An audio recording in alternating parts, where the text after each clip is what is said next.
Hello third class students, welcome to the online class Maharaja Agrawal Public School.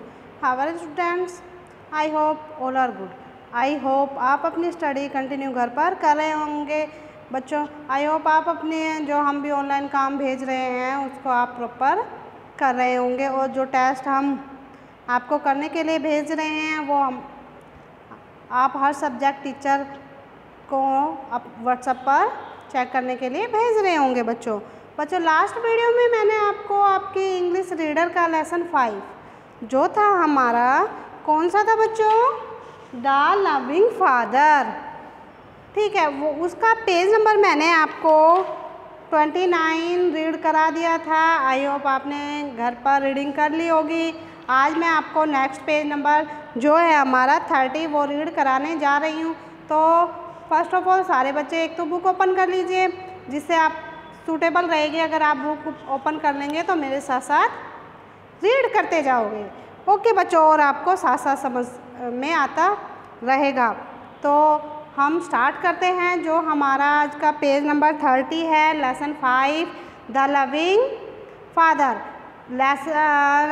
Loving father page number 29 में हमारा जो था वो ये हमने रीड कराया था कि एक अमीर किसान होता है, वो अपने उसके 2 बेटे होते हैं और उनसे वो बहुत ज़्यादा प्यार करता है, उनकी देखभाल करता है. बट उसका जो छोटा बेटा होता है वो अपनी जो लाइफ है वो अलग से जीना चाहता है और ऐसे लाइफ जीना चाहता है. तो वो अपने पिता से अपना हिस्सा मांगकर वो दूर रहने के लिए चला जाता है. आज हमारा पेज नंबर 30 है. Let's start continue our lesson. As the days passed his fund started drying up. He became penniless. As the day, जैसे जैसे दिन बीतते गए जो यंगर बेटा था उसके पास जो धन थे वो क्या हो गया बेटा, ड्राइंग मीन होता है सूखना. जो धन था वो उसके पास ख़त्म होता गया. ही सून बिकेम पेनीलेस. और वो क्या हो गया, जल्द ही गरीब हो गया, दरिद्र हो गया. पेनीलेस मीन होता है दरिद्र.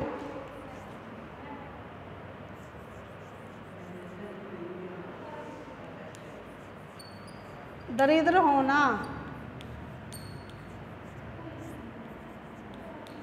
वो जल्दी ही दरिद्र या गरीब हो गया क्योंकि उसके जो पैसे थे वो सारे ख़त्म हो गए.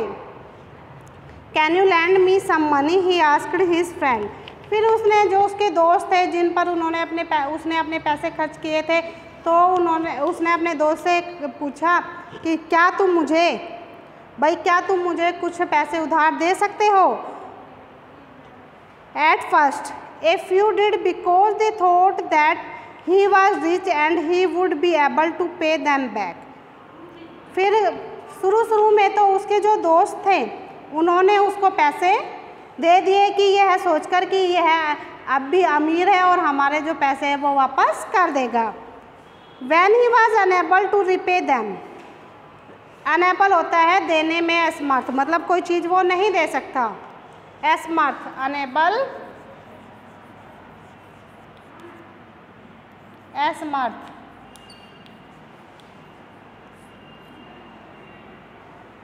असमर्थ है मीन्स कोई चीज़ देने में असमर्थ होना, मतलब उसने पैसे लिए बट वो पैसे देने में असमर्थ दे नहीं सकता था. तो जब उसके दोस्तों को पता चला कि भाई वो हमारे पैसे नहीं दे सकता, the young man soon found himself without any friend. उसने पाया कि जो उसके सारे दोस्त हैं वो उसका साथ छोड़कर चले गए हैं.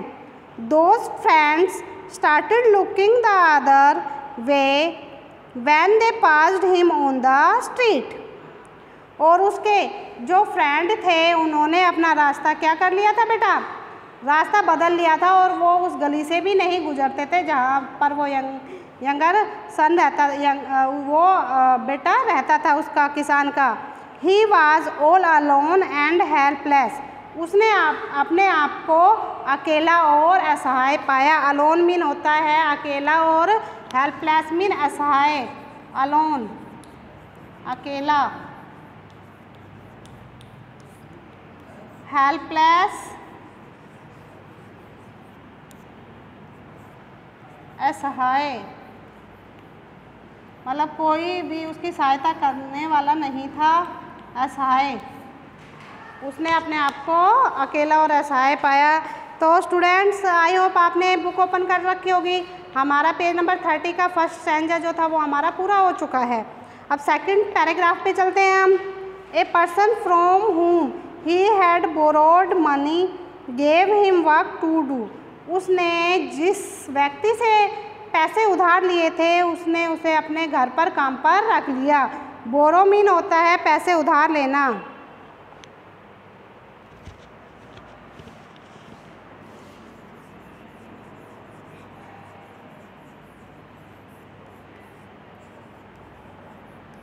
उधार लिया हुआ,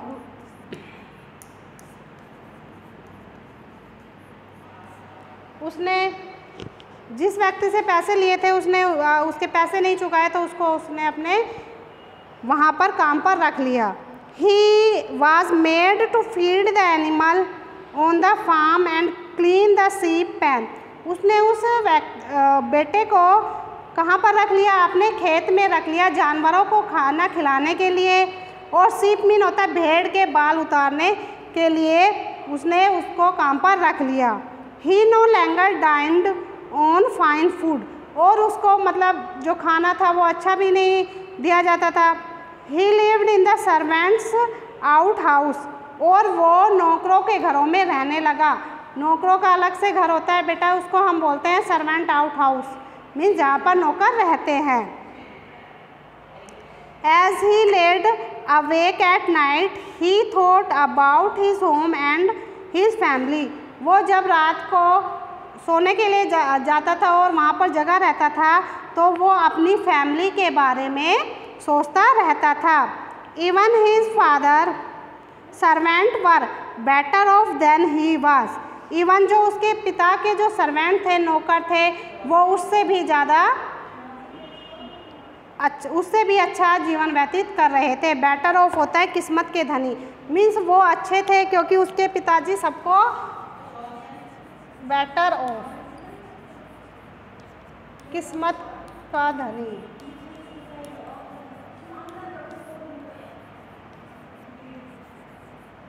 किस्मत के धनी मीन्स जो वहाँ उसके पिताजी के नौकर थे वो किस्मत के धनी थे क्योंकि वो वहाँ पर अच्छा जीवन व्यतीत करते थे।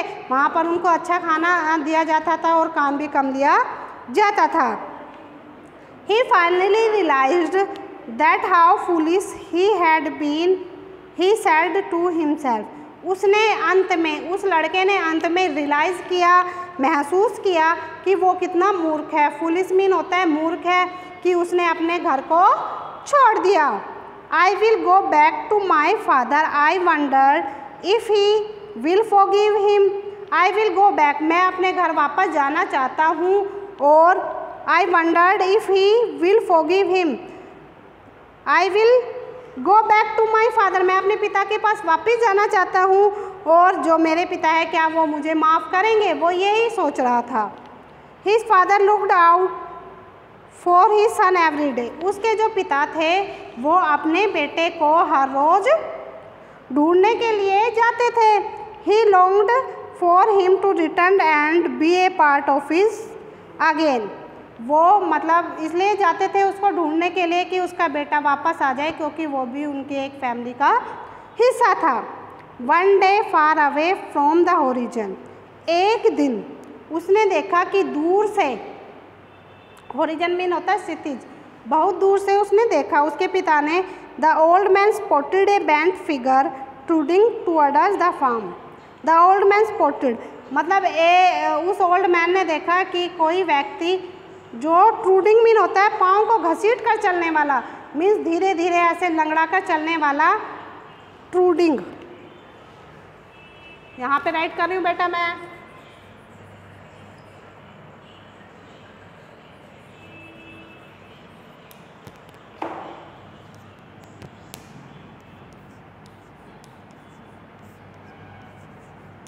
पाँव घसीटना मीन्स उसके पिता ने देखा कि कोई व्यक्ति, मतलब एक ऐसी आकृति देखी उसके पिता ने कि एक व्यक्ति आ रहा है और अपने पाँव को घसीट कर चल रहा है। He ran towards him, because he knew that he was his son. He ran toward us, वह दौड़कर भागा क्योंकि वह जानता था जो वह व्यक्ति है जो पाँव घसीट कर चल रहा है तो वह कौन है, उसका बेटा है, इसलिए वह दौड़कर अपने बेटे के पास गया। तो स्टूडेंट्स हमारा पेज नंबर 30 कंप्लीट हो चुका है। आई होप आपको ये समझ में आ गया होगा जो मैं रीडिंग आपको करा रही हूँ, और पेज नंबर 29 की भी रीडिंग आपको अच्छे से समझ में आ गई होगी। अगर आप वीडियो वॉच अच्छी तरह से करोगे तो ही आपको इस लेसन की हिंदी समझ में आएगी। अगर आप वीडियो स्किप करोगे, छोड़ोगे, तो बेटा आपको कुछ भी समझ में नहीं आएगा। ओके बेटा, अगर फिर भी कोई प्रॉब्लम आती है तो आप हमें कॉल कर पूछ सकते हैं। ओके बच्चों, bye, have a nice day.